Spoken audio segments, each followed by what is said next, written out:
Magandang araw, Bagong Pilipinas. Narito ang Police News Express sa oras na ito. Nasabat ang higit 1 milyong pisong halaga ng shabu mula sa isang 20 anyos na lalaki sa operasyon ng PNP sa barangay Mabolo, Cebu City. Yan ang report ni Patrolwoman Flora May Azares. Nasakote ng kapulisan ng Central Visayas ang halos 1.4 milyong halaga ng hinihinalang shabu mula sa sospek sa isinagawang buy-bust operation ng mga otoridad sa F. Cabahog Street, Barangay Mabolo, Cebu City, noong ika-16 ng Disyembre taong kasalukuyan.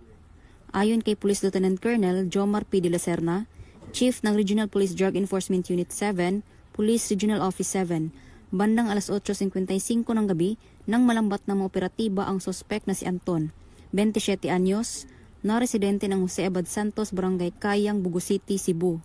Nasabat mula sa sospek ang 3 pakete ng hinihinalang shabu na may timbang na 205 gramo at may standard drug price na 1,394,000 pesos, buy-bust money at sling bag.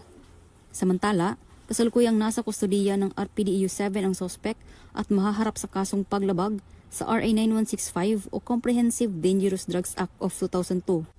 Ang matagumpay na operasyon ay bunga ng pinagsanib puwersa ng RPDEU 7, Police Station 4 CCPO at PDEA 7. Ang kapulisan ng Central Visayas ay patuloy sa pagpapaigting ng kanilang kampanya kontra iligal na droga.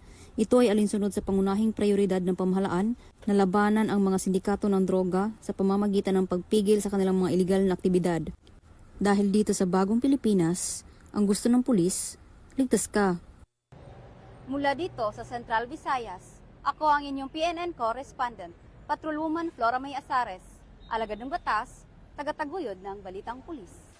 Maraming salamat sa iyo, Patrolwoman Azares. At para sa iba pang napapanahong balitang pampulisya, laging tumutok sa Police News Network.